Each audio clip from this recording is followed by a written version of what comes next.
I'm sorry, wait, is the countdown going? Hello there. Hi, everyone. I didn't get Twitch opened up in time, so I have no clue who's there or what's going on, but welcome to my panel. I'm going to try to get Twitch pulled up really quick because I don't want to be without seeing people if they're talking to me. So please give me 1 second. I was almost prepared. Of course, there's a State Farm ad, so I'll just trust that it's going to happen. But welcome to my panel. This is, I don't know if I'm this way or that way, but this is planning your first EGL Japan trip. I wanted to do a different title, but I don't know if you guys remember all the stuff with the usual name lately and social media. And I didn't want to risk anything getting taken down. So this is it, EGL. By me. So I'm Nari, you might know me. I use she, her pronouns. I've been wearing EGL since about 2012, but I want to say my good cornet started in 2014. So I've traveled to 14 in the US as road tripping, and then I've been to Honduras twice to visit family. I've been to Mexico, Canada, and I've been to Japan twice. I was in Japan the first time, May of 2024, and then October and November of 2025. So at the end of October for Halloween, which was really fun. The purpose of this presentation is to help you prepare for a future trip. So just to give you a basis, some ideas of what you need to be planning for.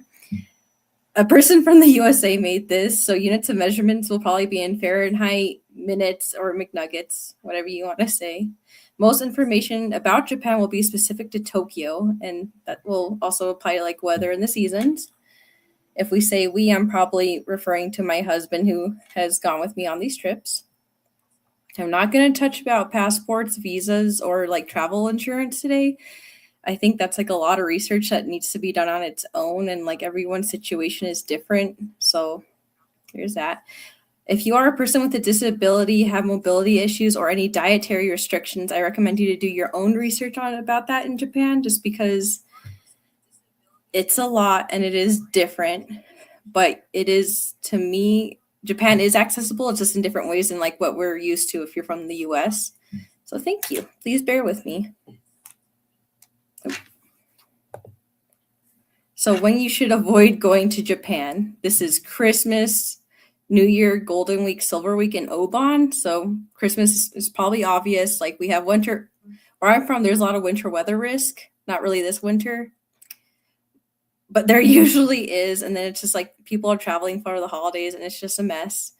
New Year is not really as big here, but it is really big in Japan. And at some point, they did celebrate Lunar New Year. They still kind of do, but during, I think, the Meiji Restoration, he wanted Japan to be more westernized, so they celebrate the same New Year that we do, January 1st.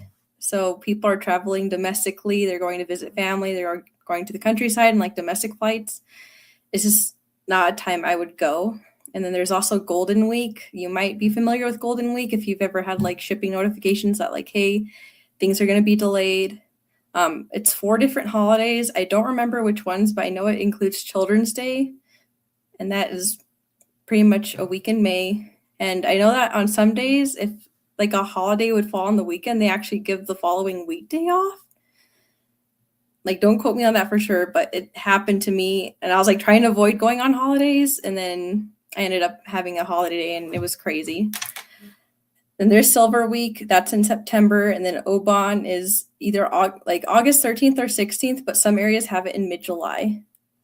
I'm taking a look at the chat really quick. Yeah, McNuggets.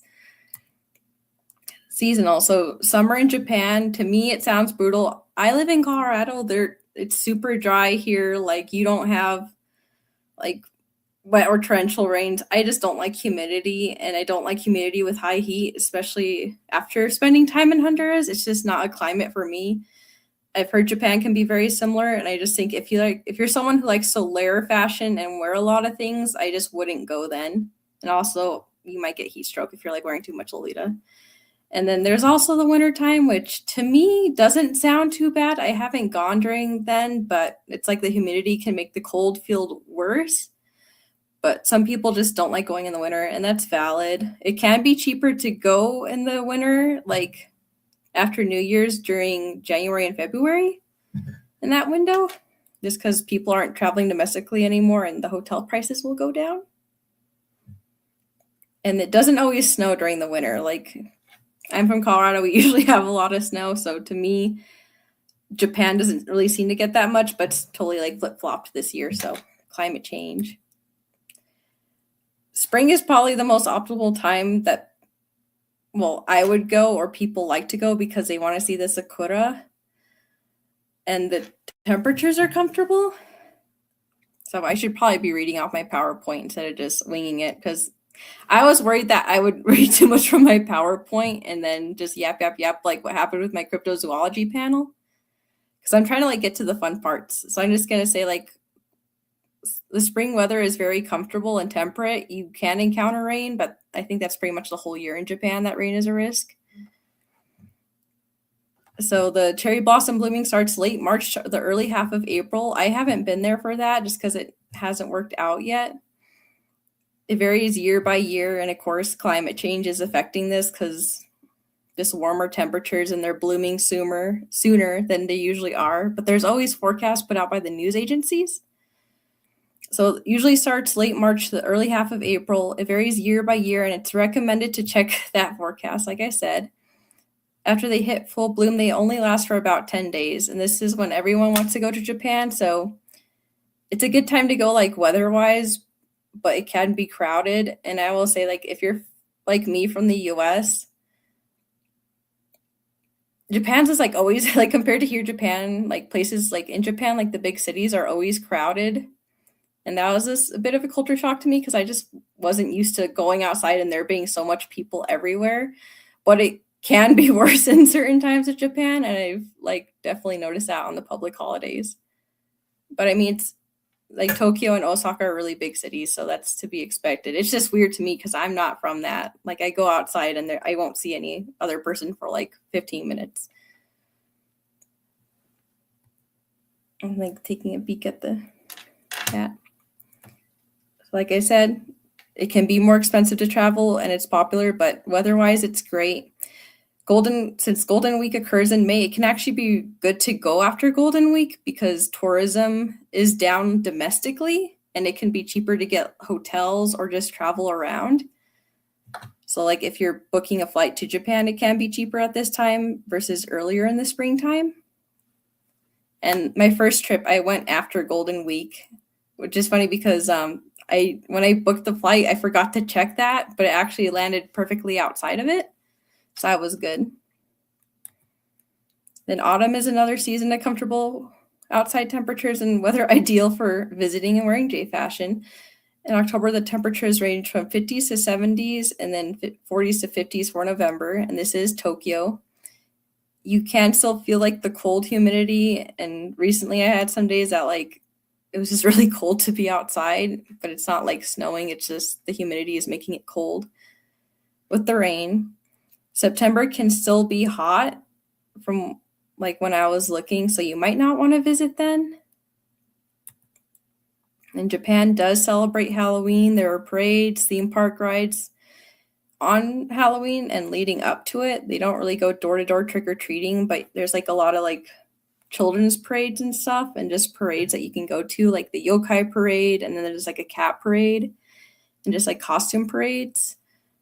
I was in Ikebukuro, which is like the area I like to stay in, and there was a huge cosplay event that I had no idea was happening. So I went outside and there were cosplayers everywhere, and I was like, oh, like, and I had stayed at this hotel before and it was way cheaper to book last time. And I figured out like, oh, the reason it cost me more to book my last trip because of this cosplay event that happened.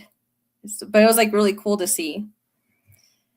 And I kind of went in mind thinking that like, oh, I want to see all like the Halloween stuff. And I did, but merchandise wise, a lot of it was already gone by like the week of Halloween, which I guess is kind of typical for here too. So I guess if you want to go to like buy Halloween stuff, I would go earlier in the month.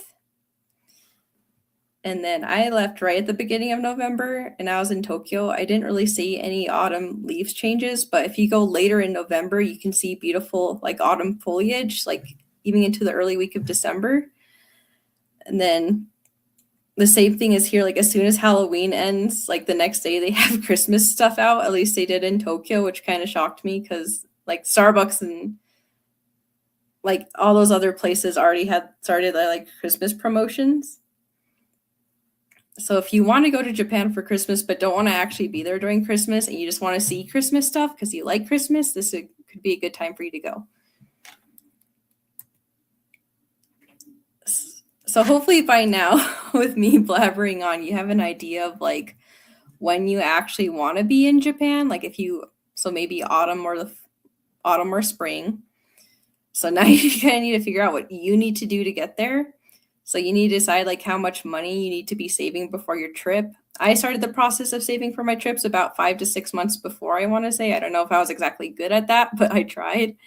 How long you save will need to depend on your personal finances, like your job and how much you're able to budget out of it every week. So once I knew I wanted to go and when I wanted to go, I started to research how much flights would cost for that time with like different companies. And a lot of the costs for the flight will depend on where you're flying out of and if the flight is direct, round trip, etc. Oh, did I miss something? Sorry. So how long should you go for?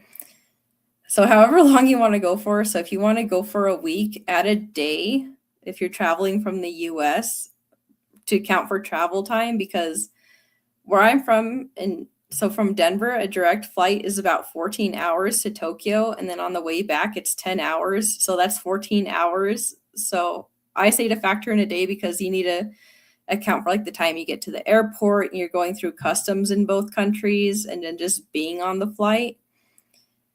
And if you're able to add another day to account for jet lag and rest. So for when I get to another country, I don't really have jet lag. I usually experience it when I come back, but everyone is different. So if you want to go for a week, go for 9 days instead. That way you're losing a day to flying there and then like a day to just rest and acclimate yourself. And it can take a lot to navigate that first day. I was like the first time I went, I was super exhausted, like after getting off the plane, because you have to like stand in like customs for like an hour or two. And then you have from Narita, you have to like find the train that you need to take. And then you ride the train into Tokyo. And then depending on where you're like staying in Tokyo, you'll have to take like another train ride that could be like 30 to 45 minutes. Like if you're going to the west side of Tokyo, like Shibuya or Ikebukuro from those areas. So Narita usually, I'm trying to remember, I think it goes to Ueno Station or like Nippori Station, which is like the east side of Tokyo. And then if you take the JR Yamanote line or just any line like going to the west side of Tokyo, if you come during rush hour, it's going to take even longer just to stand on the train. And your first time navigating to the station is crazy. And then again, with that flight time and that day that you're losing, when you're booking out the hotels before you go, make sure you account for that and you're not booking a night that you're not actually there. So how did I afford it? My brother went before me and he's gone more than me. He got the United credit card and there was a sign up bonus. So if we spent a certain amount of money within like a period of time, we got 60,000 bonus points. So we did that and we just immediately bought our plane tickets with United, the direct flight from Denver to Narita with that credit card. And then the tax refunds we had for that first trip, like the year of the first trip, we used to pay towards the plane tickets that we bought on that credit card. And then we paid off the plane tickets first, and then we bought the hotels, and we racked up a lot of points from doing this. So we lived very frugally. We went on like strict no buys. We sold things that we weren't using anymore. So I did sell like Lolita and like some of my Tamagotchi collection. Sacrifices must be made. And of course, like not everyone can afford to get a new credit card to do something like this or even put these costs on a credit card. So I would start saving sooner. Like, please be financially responsible. So here's this picture is the cost from like our second trip that we went. So for the first trip, round trip per person, it was $2,500 and it was in the springtime and that route was still kind of new. So it was really popular. and that's a direct flight. And then on my second trip, the same exact flight cost $1,500, and I'm sure the time of year impacted it. But it was much cheaper, like, per person to fly $1,500. We did use points. So I don't remember how many points it was, but we got $940 off for the second trip, and we didn't use any of the points that we made from the first trip from like the hotel booking or anything that we spent on that credit card. We saved it all for our second trip because we knew we wanted to go again. Oh, nice. I just saw Raven. It's a nice credit card, but it has like a high interest, so definitely need to pay it off quick. Another thing that surprised me when I first went, that I found out that not all medication that we have in the US is actually legal in Japan. They have really strict import rules, so many pain medications, stimulants, decongestants, and allergy medications, depression medications are actually illegal in Japan. Other medications, even prescriptions, may require an application to be submitted in advance before your trip. And now that you're learning about this, like, and you want to go to Japan, start looking into it now so you can keep up with it, like if anything changes. So that import certificate is called a Yunyu Kaku Ninsho. And there's a special website that you apply for it. And I would apply for this maybe 2 or 3 months in advance. It's not something you want to do last minute for your trip because you're not going to get it in time. They're really good about answering emails if you have questions. So some medications that are controlled are permitted if they're under a certain amount. It really depends. If you use allergy medications or you use painkillers a lot, I would just buy them in Japan and just don't bring any of it. It's not worth risking. So how do you check if your medication is legal to bring? Where do you find information on that import certificate, and what information does the medical certificate you need to have? So when you're submitting for the application, they want you to provide a medical certificate.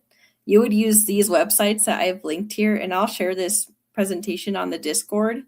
But they also have emails that you can send them and ask questions. And this is where I learned, like, what can I actually bring in? And they're just really helpful websites.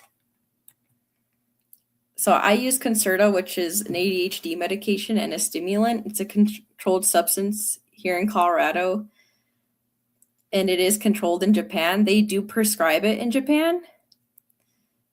And each medication, if it is permitted, has like a limit of how much you can bring. So since I was under the limit, I didn't have to get an import certificate.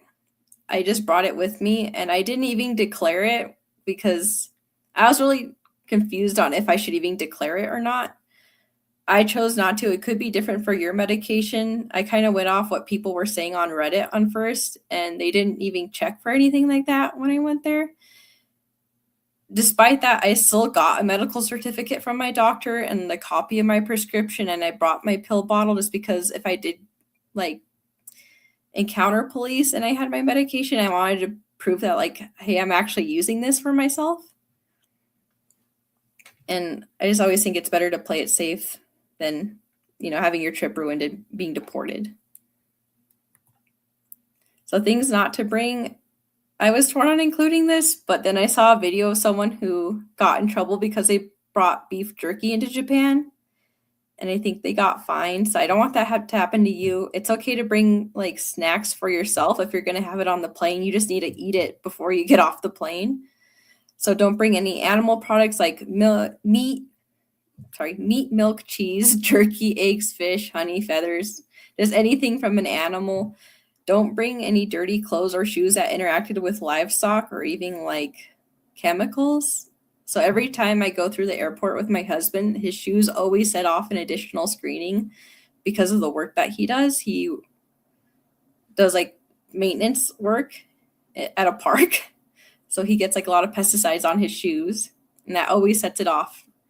And also just fruits, vegetables, plants, seeds, grains, berries, straw, grass, just any plant and animal matter, just don't bring it. And then, of course, your no-brainers like counterfeit goods, weapons, guns.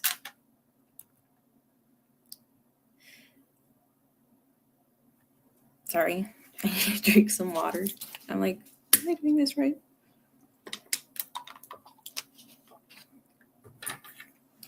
So to use your phone in Japan, unless you have like the data or like you can afford to like have your plan cover Japan, I recommend using a Wi-Fi rental. There are SIM cards too that you can get, but you can only use that with one device from what I know.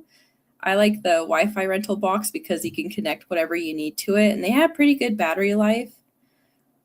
You can pick up the Wi-Fi rentals at the airports. There's like the little kiosk for it, and they're really like, it's just really good service to me. They give you a battery pack, they give you extra cables, they give you like pamphlets on what to do if like your Wi-Fi stops working.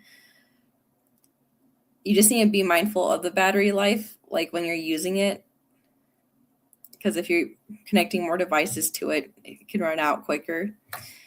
And the biggest thing too is don't forget to return it before you're leaving. And keep this in mind as you're leaving to the airport.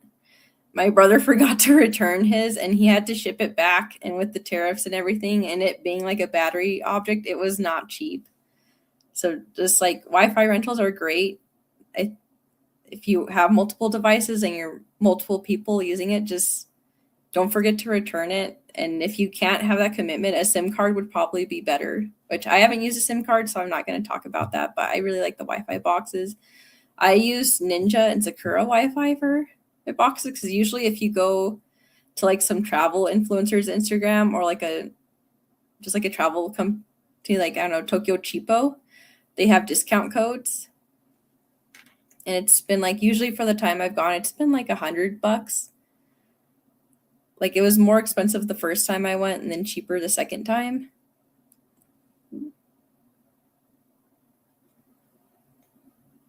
Yeah, so eSIM might be way better. I always have like my Switch or something that I want to connect to it. So sorry, I'm like taking a look at these. I'm getting around. Public transit in Japan is really convenient. I don't know if you guys remember the trains commercial. It's really just trains in Japan. There are prepaid IC cards available as physical card or on Apple phone. So I'm an Android user. My husband has an Apple phone. If you're able to download the IC card and just tap your phone at the train stations and reload it on your phone, which is way more convenient than having the physical card. But I have an Android, so I have to use a physical card. So they're rechargeable and can also be used for other things besides transit, like vending machines, convenience, and malls. I've only used mine at the vending machines. So here's the Jerry Yamanote line and some of the popular IC cards that you can get. I have the Suica card, and they discontinued the one with the penguin, which makes me sad because I think it's a really cute penguin. So you can get short-term versions of these IC cards. And when I went, I knew that I was going to be going back, so I got the long-term one. But there was also a shortage at the time, so I felt really lucky that I got it because it was hard to find. So when you are traveling in Japan, Google Maps is your best friend for finding out what train you need to take, what platform you need to be on, your train or bus schedule, etc. There are buses, and I have used them, and you can use the IC card on them too. There are taxis and ride shares, but they can be expensive. And even with travel distance too, it's still probably better to take a train depending on how much time you have. Like you might think that taking a taxi would be faster, but most of the time in my experience, it hasn't been. Like, and I haven't taken a taxi because I realized like, oh, it's still faster for me to take a train to this area. Like it's really somewhere that you don't need to worry about using a car or renting a car unless you're going like into the countryside.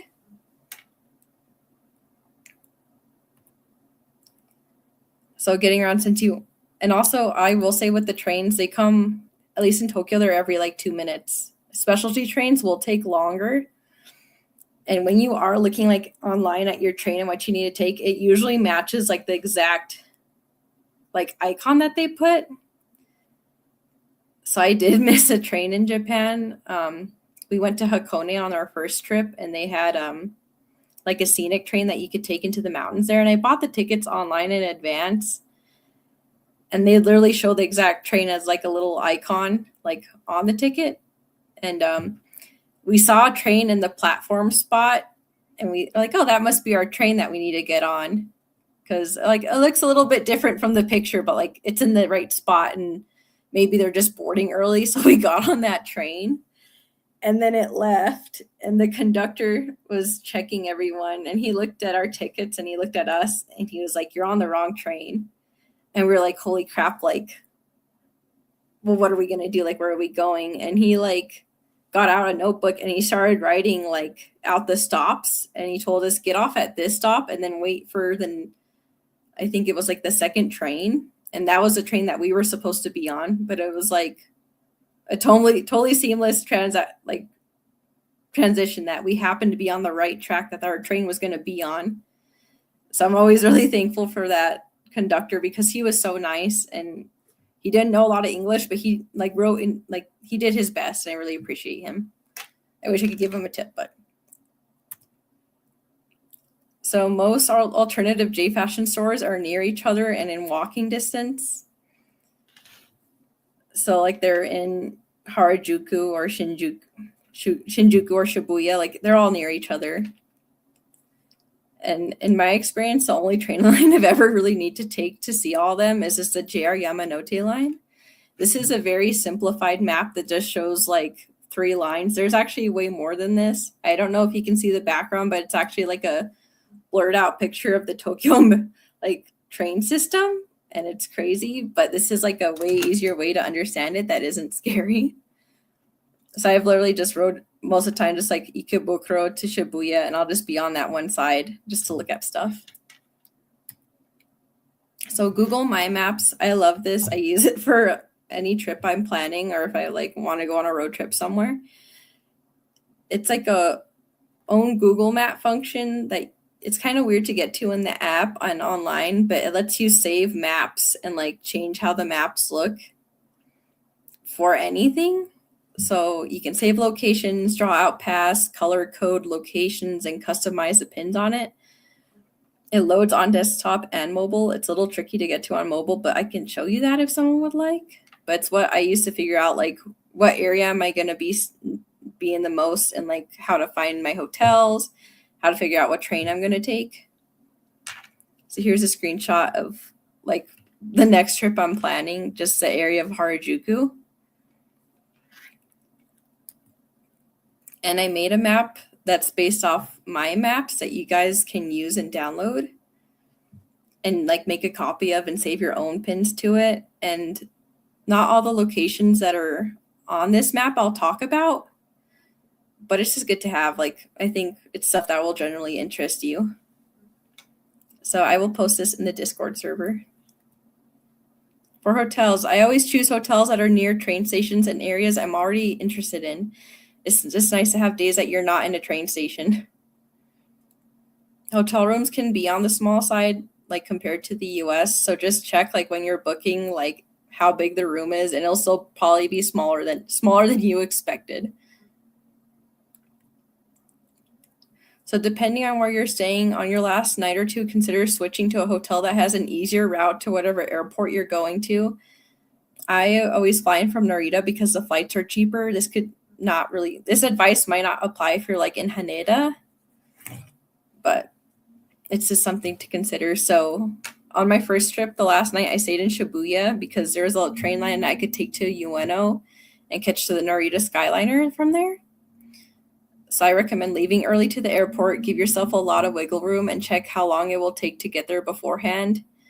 And if you need to buy the tickets for like the Skyliner from the train station, the lines are usually really long. So if your flight is at 5 p.m., leave at 12 p.m. I know that could be a lot, but from like Western Tokyo to get to, east where Narita is, it can take you that long, and it's better to get there earlier than be late on an international flight. And there's actually a lot of food and shopping at the airport. So by the time I get there, I go look around and I still do more souvenir shopping.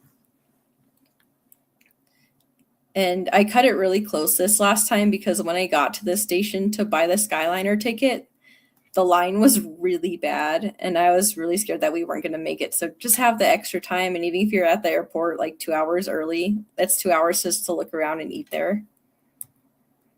So where I stay in Tokyo, my favorite hotel is Hotel Centurion, which it's not like a 5-star hotel. It's a good little hotel, but if you want something more luxurious, I wouldn't stay there. I just like it because of its location in Ikebukuro. So Ikebukuro has a lot of food, shopping, arcades, and events going on. The events are mostly anime or cosplay related, and there's not as many tourists around as Shibuya or Shinjuku. So Hotel Centurion has a 7-Eleven on the ground floor and then a Denny's on the second. And it's like, yeah, US Denny's. The Denny's are really nice.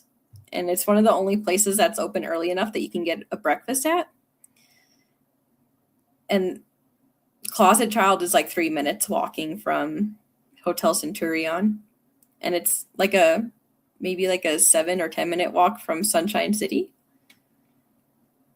So this picture right here is of Closet Child. I know it says Starbucks, but the Closet Child is above that.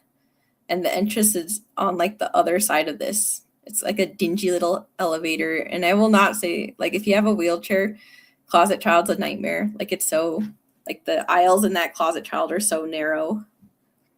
It's very kind of chaotic. Like, it's a place, like, it's way easier to shop online. I feel like if you really wanted to dig through there, you could spend hours there. And then Shibuya, I like the Shibuya Stream Hotel, which is kind of like in the middle of everything, and that kind of makes it pricey. But it's right next door to the station and Shibuya Sky. It's right by the crossing. It's just in the middle of everything. So if you stay here, I would like maybe like a one night, like the last night on your trip, I would stay here just because of like the access to the train station. Like, here's the room that we had when we stayed there on the first trip, and the view of Tokyo Tower that we got was really beautiful. So now that we're kind of past the heavier stuff like the medication and the trains and the Wi-Fi, I just want to talk about some general info and tips. The weekends tend to be really busy, like really busy. Save places like malls or popular attractions for weekdays. Like, I know this, and I still went to Shibuya Parko on a Saturday, and I just wanted to like not be there. It's just so densely crowded, and we tried to go to Pop Mart, and it was like a line going down multiple floors, and it just didn't happen. And when you're staying in Japan, keep in mind to make reservations in advance so popular tourist spots or restaurants can book out weeks in advance. Find out how far out they book out, and then like set like a calendar reminder for yourself before your trip to like sign up for that.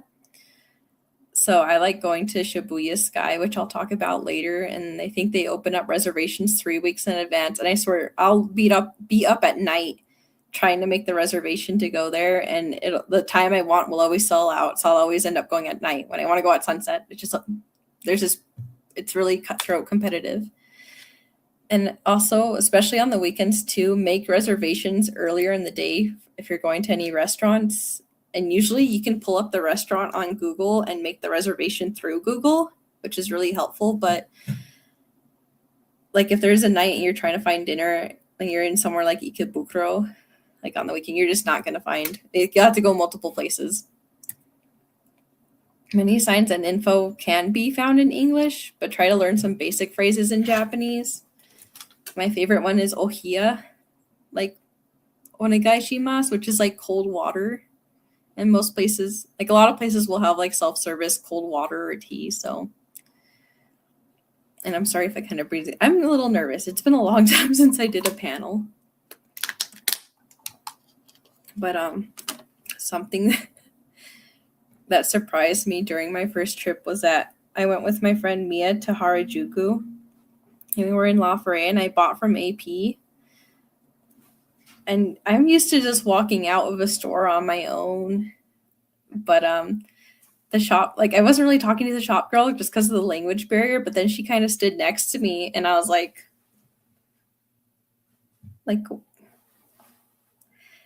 and Mia, my friend Mia, was like, "Oh, she's walking you out of the store." And so she walked me out to like the boundaries of AP and like bowed and said thank you. And it's just so weird for me because I kind of wanted to like loiter a little and take some photos, but that did not happen. And also, when you're buying stuff, the employees might ask if you want to wear something out or if you want it in a bag. I'll always get too confident and just say hi to everything, which is yes.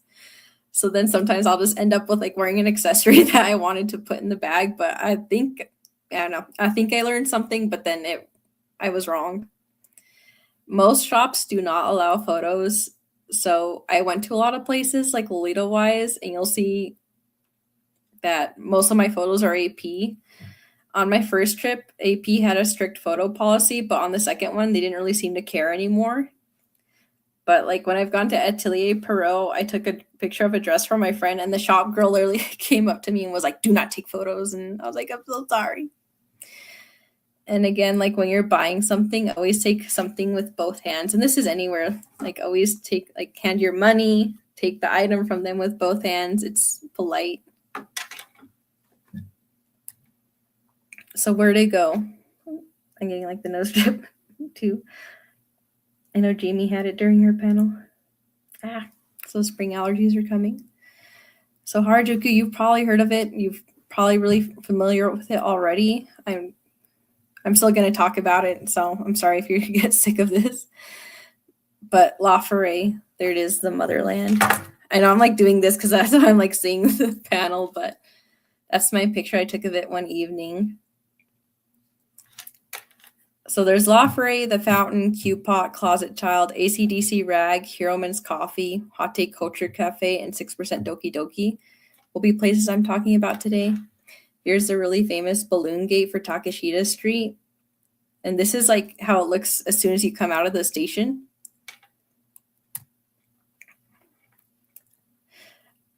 So when you get out of Harajuku Station and you're looking at Takeshita Street, it is always so packed because of the tourists. On my first trip, I went on a Saturday with my friend Mia, and apparently it wasn't that bad. But every time I've gone to it since, it's just like really dense crowds to walk through Takeshita Street.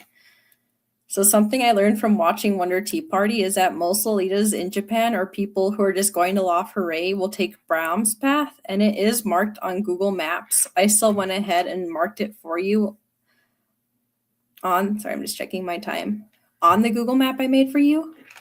So it's a walking route from Harajuku Station to La Forêt that avoids the crowds on Takeshita Street. And I'm saying like it is dense up here. I don't know if you could see my mouse, but if you look at like the top half of the map, you can see Takeshita Street. So along Bronze Path is a really iconic fountain that many Japanese Lolitas will take coordinate photos at. And it takes you to the back. Bronze Path will take you to the back entrance of La Forêt. So here's the fountain. Here's my picture with it and some Japanese Lolita's photos with it. It's in front of this hair salon. And there's always like normal people there. So I always get like a little like self-conscious taking the photo there, but it's a really nice spot. In the wintertime, they might not have the water running, so they'll put plants around it. But I always like when I'm scrolling, I always see people taking photos outside of it. So I just think it's a nice spot to like feel like you're included and like take photos there.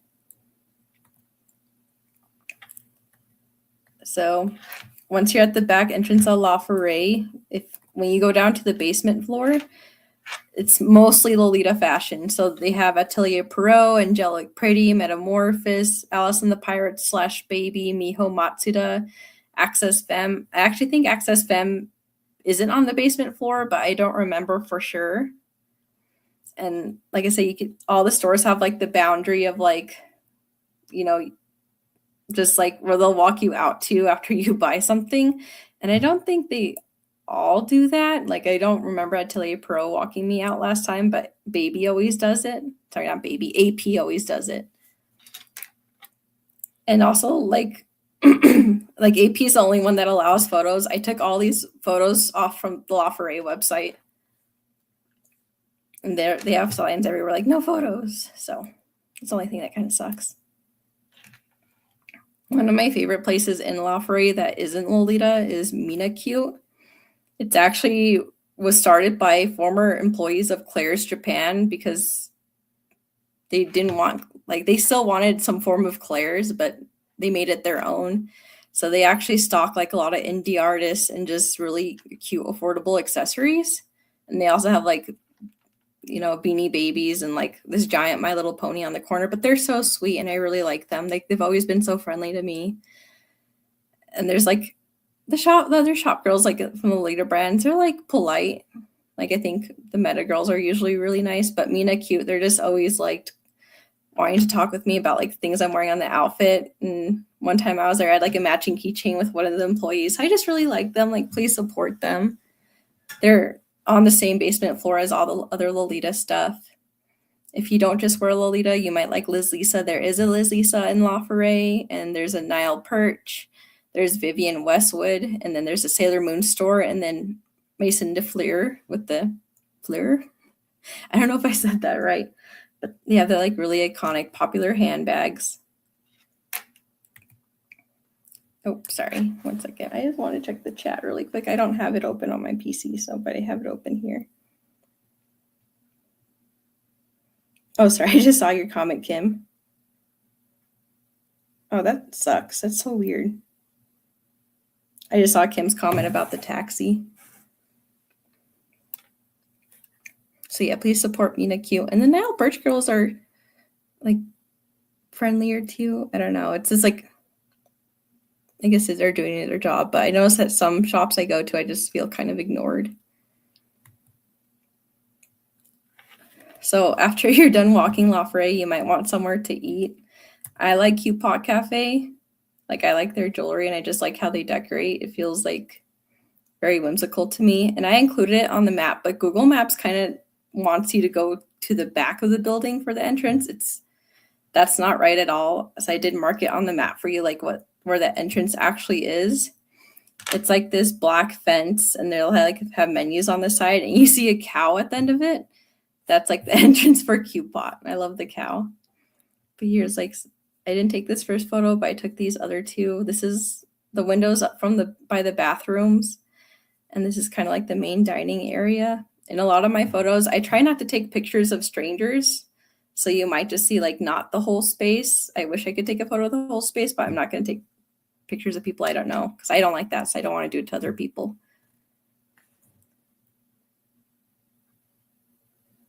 Yeah, I definitely feel the same with the Closet Child and AP. I just think maybe in the area they're just kind of fed up with tourists and stuff, but Meta, we're so like, I bought a dress from them and she was talking to me like normally and I could kind of understand what she was saying, but it was just like really good vibes. Like, she felt really positive when the shop girl when I bought from Meta. So here's more photos of the Cute Pot Cafe. I didn't go on my first trip. I finally got to go on my second trip. And I thought their afternoon tea at least is really affordable. Like, for what I paid, it was probably cheaper than afternoon tea here in Colorado. And we got their Halloween set. So we got their little tea tower. It had the croissant sandwiches, corn potage, and then your sweets on top. I really wanted to get this special edition drink, but it was grapefruit, and I can't have grapefruit because of my medication. So I made my husband try it out for me, and he said that he liked it. It had like I was like glittery and shimmery, so it came out shimmery. I was like, it had glitter in the drink, and it was very shimmery. I'm so sorry. Oops. And then here's a little ghost cake. We ate this last, which was a mistake. But because this little red thing was actually ice cream, and by the time we got to it, it was all melted. So I don't know if you can ask them to like send it out separately, but I made the reservation for this in advance because I didn't want to risk not being able to get for the Halloween tea. And yeah, so AC/DC rag, it's not Lolita, but they have some Lolita pieces occasionally. It's alternative clothing and accessories.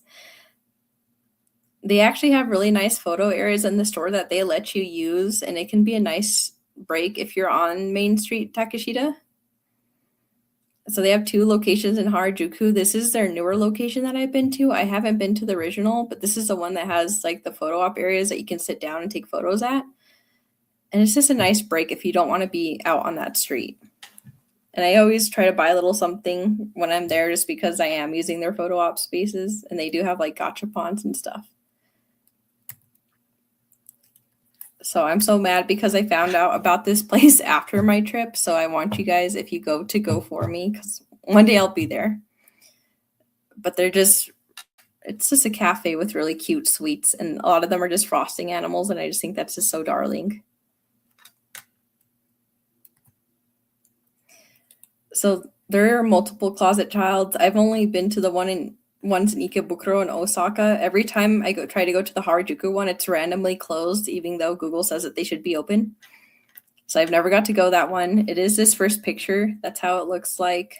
And then here's the one in Osaka. It's up on the second and third floors.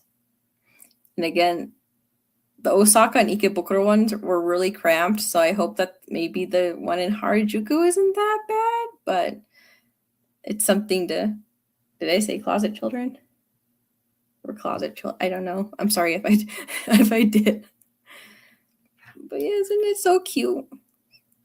I should have stayed longer on this slide. I'm sorry if I'm like breezing through it. I'm kind of nervous about getting everything done. So I'm with my timing, I'm going to zoom a little, but Closet Child. I don't think that needs much explaining. She's saying which dress should she wear. There's also the Hate Couture Cafe. This is more towards Omotesando, but it's close enough to Harajuku. They change out their afternoon tea seasonally. So they'll, like, if there's hydrogenias in bloom, they'll have a hydrogenia tea or Sakura tea or whatever. I think it's really beautiful. I still haven't had a chance to go because it's like I have to pick and choose my reservations. So I recommend, like, my friend Mia who lives there told me about it, and I just think you guys should go. There's also 6% Doki Doki in Harajuku. Not EGL, but cool to stop by. They do host Western indie brands. So when I was last there, I actually met Ghost Girl Goods for the first time, which is really cool. They were helping, like, as a shop person, shop staff. And it's a quiet area of Harajuku compared to Takeshita Street, so that can be a nice break from it all. But right outside their doors is this really iconic photo area. So the bear is like the front entrance to 6% Doki Doki, and straight across from it, I don't remember the name of this brand, but they have like the no sexual services sign. So I was really excited when I found that because I had no clue where it was, but it's just right there outside of 6%. So in Shinjuku, I went to Shinjuku, but I was doing the Yakuza pilgrimage, which is the video games. I was just going to the locations that you can find in the games. I didn't do anything Lolita there on my first trip, which was when I went to Shinjuku. But they do have the Shinjuku Morui Annex, which has an Angelic Pretty, Baby, Atelier Pro, and Kira shop, which is like Kira the magazine. So they have multiple brands, including Victorian Maiden, that they carry there. There's also Alice on Wednesday. Alice on Wednesday was originally in Harajuku, and they had this really cool, like, tiered building. But from what I find now, that building actually closed down and they moved here, which really bums me out because they had like a tiny door that you go through to get in. And it was just a really cool place to see. So I hope this one is just as cool as that one was. And again, another Closet Child. I haven't been to this Closet Child yet, so I don't include a picture of it. And there's the Cinnamon Roll Cafe, which if you like Sanrio, that could be a good place to go. And again, like, I feel like if you just want to do a Lolita trip and you don't have enough time to be in Japan, I would just stick to Harajuku because there's just so much there in La Forêt. So then Shibuya. So there's Shibuya Parco on the top. From what I know, the only Lolita brand there was AP. I thought I saw another one there. I thought I saw like maybe like a Victorian Maiden or like a classical brand, but when I looked at their website, I could not find out what it was. And they do have a Vivian Westwood accessory shop. They also have a lot of video game shops, like for Sega, Capcom, Pokemon, and Nintendo. So if you like Monster Hunter or Sonic the Hedgehog, that could be a place for you to go. Just don't go on the weekend. Just please don't go on the weekend. That was my mistake. And I should know better. And then there's also Shibuya 109. I have walked past it so many times, but like on my 2 trips, but I never went in. They have Liz Lisa, Mars, Rohita, and Amavel, which are not Lolita brands, but they are like good for Gyaru or Rohita's like Jiraike and Yosangata, I think. And then there's Shibuya Sky, like one of the pictures I took there. It's kind of hard to see, but it actually gives you a bird's eye view of the whole Shibuya crossing, which is it's just a really amazing view up there. Here's some 2 pictures I took there just from the things that you can see there. And I've gone in Shibuya Sky on both of my trips because I just thought it was breathtaking and really cool to see. So I don't remember, I think it's the 45th floor. It's a rooftop observatory, and it does cost money to get in, and you have to book like 3 weeks in advance. But you get a 360-degree view from the heart of Tokyo of the city skyline. And they have, there is a bar up there, and they do have a restaurant like within the building that is part of Shibuya Sky. And they have like just really iconic photo op areas. And my pictures will never do it justice. Just please go for yourself. I know it's like a touristy thing, but I think that's like one touristy thing that you should go to see. And you can actually see La Forêt from up there. So in this first picture, that's Yoyogi Park.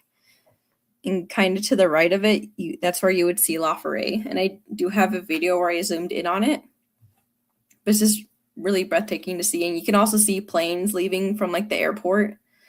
That's like what I think this light was. Like there was the lights I was seeing, and they were like the planes leaving from the airport, and you can see Tokyo Tower. It's just so beautiful.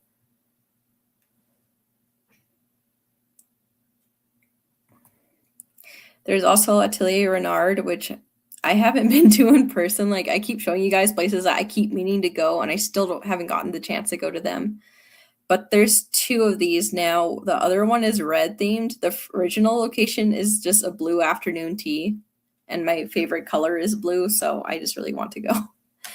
But I swear every single day I'll like be scrolling on Instagram, and I keep getting this new cool Japanese like afternoon tea, and it drives me crazy because I'm like, why can't we have that stuff here? But so yeah, whenever you go, wherever you go, I'm sure there's an afternoon tea you can find that isn't a place that I recommend you. I feel like there's that many now, especially at hotels now too. So I mentioned Ikebukuro area. This is my favorite area to stay in Japan. And I originally stayed here because my friend Mia had mentioned it kind of offhandedly that she likes this area. So I was like, hey, I'll stay here. So Ikebukuro has this big mall called Sunshine City.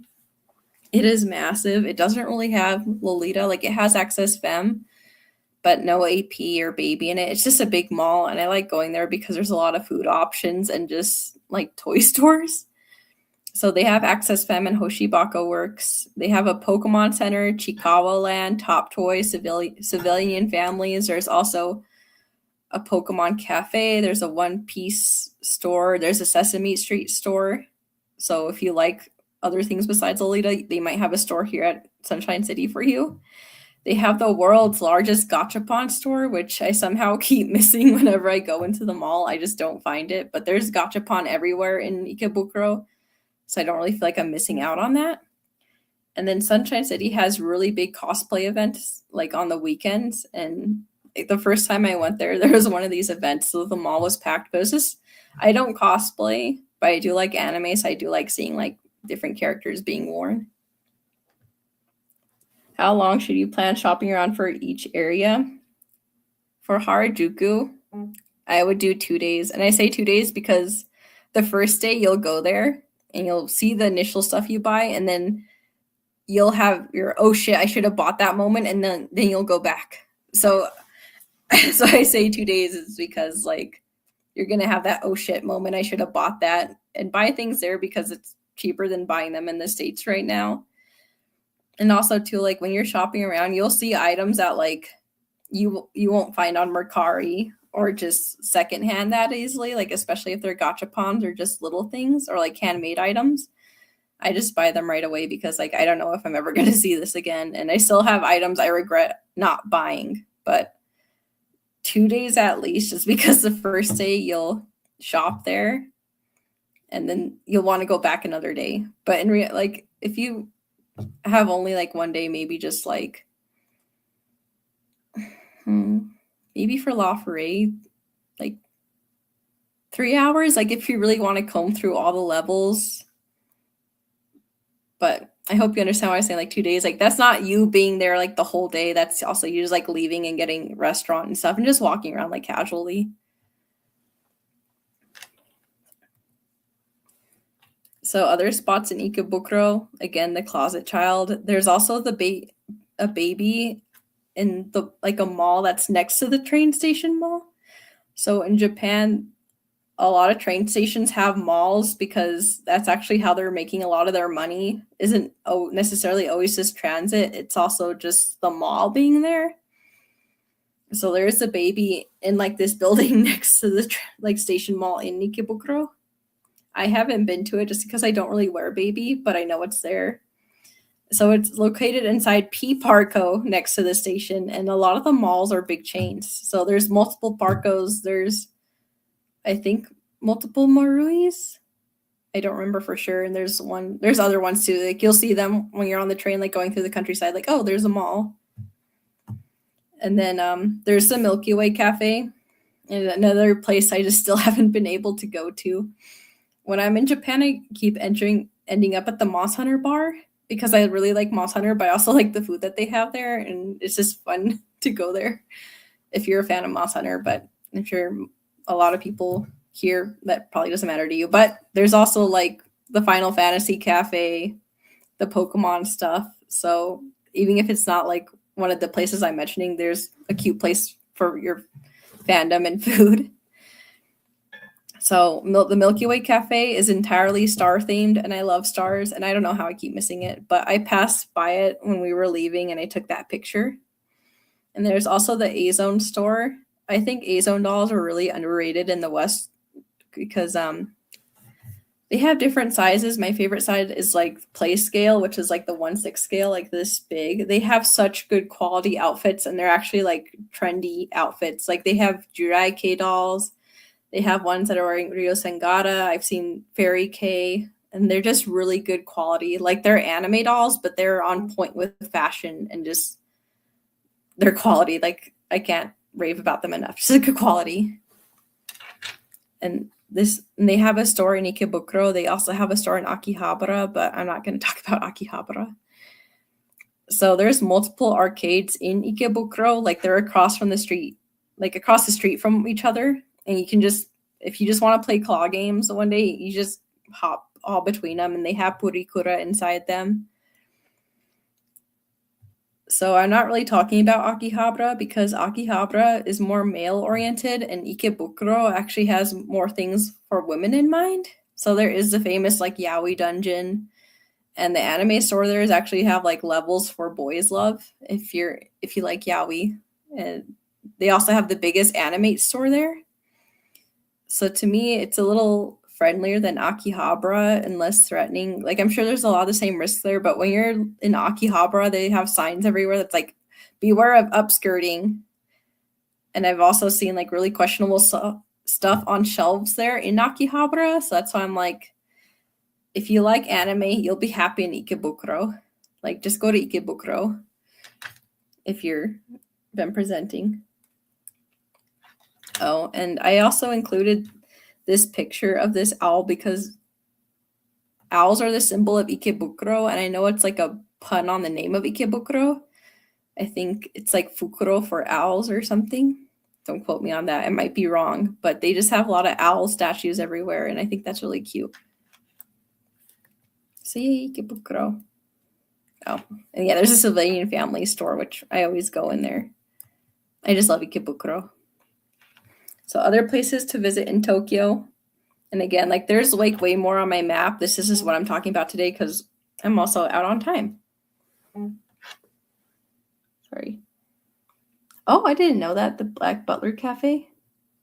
Sorry, I have like something on my lip.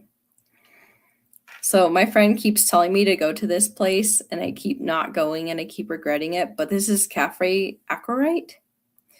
And it's right by Mijiro Station, so it's near Ikebukuro. And from what I know, a lot of Lolitas just go there casually. So if you want to see other people wearing the fashion and just have a good place to go tea that's like out of the way, I would come here. They let you pick out your own teapot. And from what I know, it's not like the greatest afternoon tea ever, but it's just like a nice casual place to go. Yay, yeah, I'm gonna need that buffer time out. I'll zoom through this. We're almost there. And then other places, I'm actually kind of mentioning places too that you'll probably see other people wearing Lolita fashion. I don't know if that's important to you or not. To me, I went and I was kind of thinking like, oh, Lolita isn't that popular anymore, so I might not see people wearing it. I actually saw a ton of people wearing Lolita fashion, so and then I saw them wearing like the fashion in certain places. So like Ikebukuro, I saw a lot of people wearing Lolita. I even saw people wearing Lolita at like the museum in Ueno. And I've seen people wearing, when I went to Pearland, there was a lot of people wearing Lolita there. So if you do go to Pearland, I would spend at least half a day here. And I would try to get there as early as possible so you can make reservations for rides and the photo meets. The photo opportunities are like by reservation only in these little kiosk machines. And when I went, I didn't go early enough, so I didn't get to take any photos with any of the characters. But I also went on Halloween, so I was really busy. So I don't know. So I would check the website schedule beforehand because I think they are closed on Wednesdays and Thursdays, and some days are just closed for different reasons. But sometimes you might also need to make a reservation in advance. The tickets that they sell on places like Klook will get you in and you won't need a reservation. But if there's I made a reservation for Halloween just because I wanted to make sure I got in. But they actually didn't take my Japanese reservation, if that makes sense. They just took my ticket. And I learned all this stuff from Bleepo, which they have a very informative videos about Pearland. So I recommend watching them if you're planning to go to Pearland. But this is a great place to go if you want to wear Lolita and see other people wearing it. So for Osaka, I went to Osaka for 3 days. So I might not be the most qualified to talk about it, but I still thought I'd mention it. So in Osaka, I stayed in this hotel called Hotel Nikko, and it was a phenomenal hotel. Like, it ended up being cheaper than our hotels in Tokyo where we stayed. I think we paid like $68 a night to stay here, and it was like 5 stars, like really nice lobby, really professional employees. So like I said, it feels like affordable luxury. They have a great laundry service, and they get it done like the same day. And it's right above Shinsaibashi subway station. So you literally go to like the basement of the hotel from the outside, and it takes you into the train station. It's also walking distance to Amerikamura, which is where a lot of the Lolita stores in Osaka are. It's a 3-minute walk to AP, which is amazing because you don't need to worry about a train. And they have larger rooms. So this is a picture of the room that we stayed in, like when we were leaving. And Hotel Centurion has really tiny rooms. So whenever I got to a big room somewhere else, I was like, yay. Like, I loved it. So this is a picture of Big Step. And I actually wish I took more landscape photos of things. I don't know why I did everything upright. So they have Angelic Pretty, Baby the Starshine Bright, Atelier Perot, Metamorphosis, Closet Child, and Chalmere. They also have Innocent World, and I put that on the map. I didn't go, so I'm not going to show you it here. So instead of being a mall, all the stores have like actual facades. I don't know if that would be the right term. So this is the entrance for Baby, and again, you can't take photos in Baby, so this is just the outside of it, and you have to go down these stairs into this basement for it. I also really wonder if they have elevator access. And then here's me outside Angelic Pretty, which is the cutest look of them all. They were really nice employees. I went there multiple times just because it was so close to our hotel. But the best service I've had at a brand store ever was at this Chalmere. The shop employee spoke perfect English, and she was really humble about it. She helped me pick out shoes, and she even helped me put them on, and which I wasn't expecting, but like I definitely spent a good amount of money here, and I'm supporting that brand now just because that employee was so nice to me and so sweet. And then here's a picture of Metamorphosis, and I wish I got a picture from the other side too, but this is like when I first saw it. It's right next to Sexpot Revenge, and in the window they had the dress that Mariah Carey bought. So I kept wondering, like, was I shopping with Mariah Carey at some point? Like, and I just didn't know that she was there. And then I didn't get a picture of Atelier Pro, so this is from Google Street View, but it's like on the second floor up here. The stores are kind of tiny and hot, so don't go in the summer. I was sweating, and it was October, like inside those stores. Here's the Closet Child again. It's second and third floor. The employees in the shop were actually being really nice to me because the first day I went there, it was like obviously closed, but they still came out to me and say like, oh, like that store will be open tomorrow if you want to come by. So I was like, oh, thanks. Like I kind of see that, but I appreciate you coming to tell me. But everyone in Osaka just feels a little friendlier than Tokyo. Just like customer service wise, I feel like they're more willing to talk to you casually than in Tokyo.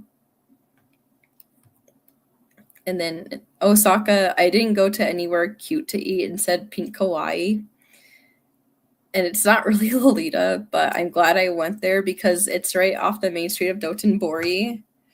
And the people who don't wear J fashion that go in are kind of just hungry and they just want somewhere to eat that isn't busy. So the whole course of when we were eating in here, like the most random people would come in and look kind of bewildered. But in this chair, like kind of across from us, these two men came in and sat down to eat and they ordered food. And they make you do like a cute spell on your food. So the shop employee made them do the spell on the food. And they didn't say no to him. Like he was like, you really need to do it. Like I was watching their interaction. So to me, that was like the funniest thing ever. And all the employees were wearing like fairy K or Minhara. And it just had really cool art. It's a really colorful place. So I appreciate it for that. But it's not like an afternoon tea. The food was kind of mediocre.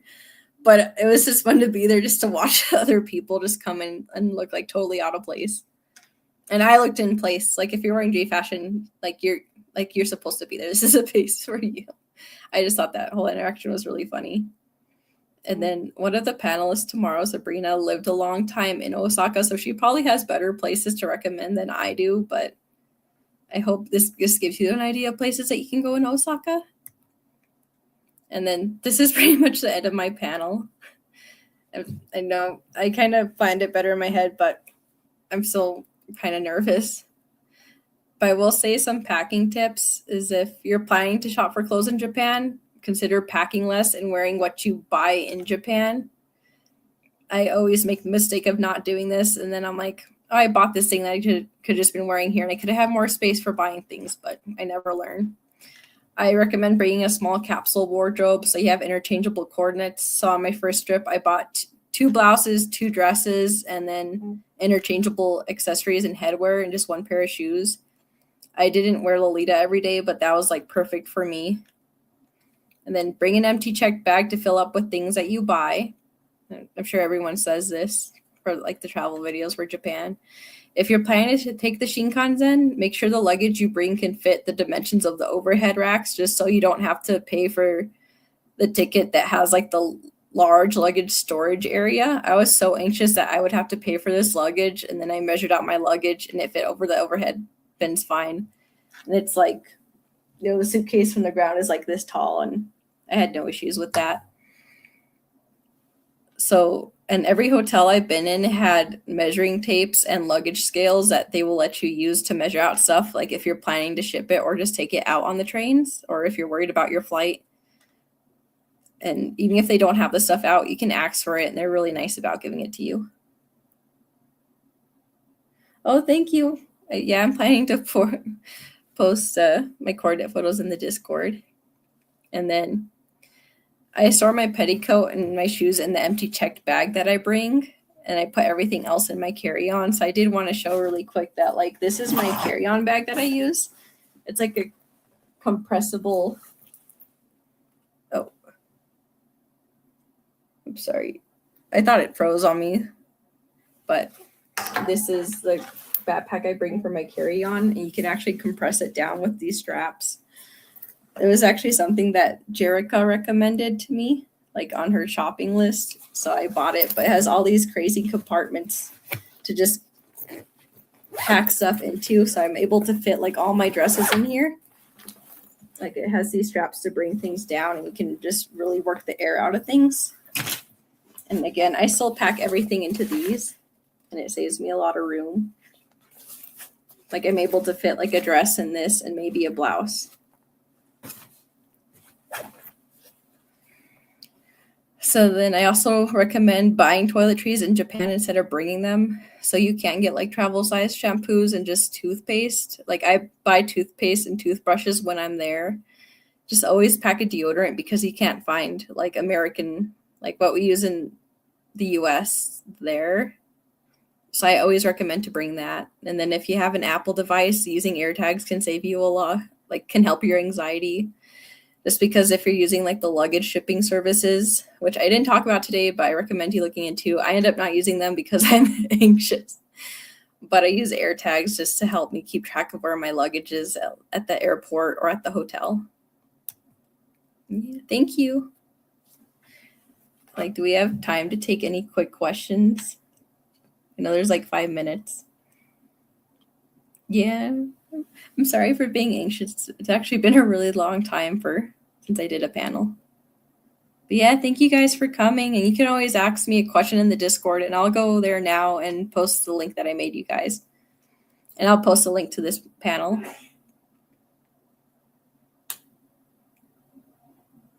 Thank you. Bye.